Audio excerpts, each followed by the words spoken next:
నిమ్మకాయ పప్పు కందిపప్పుతోని దానికి ఒక కుక్కర్ పెట్టిన, ఆయిల్ వేసిన, కొన్ని ఆవాలు, కొంచెం జీలకర్ర, పచ్చిమిర్చి,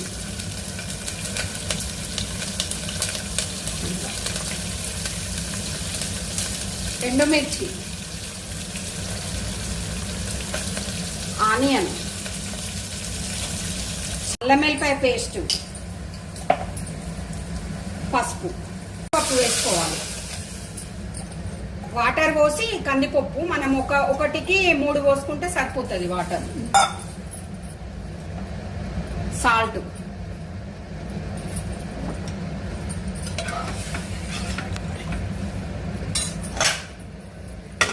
ఇందులో నిమ్మకాయ వేస్తున్నా, వేసి కలుపుకోవాలి.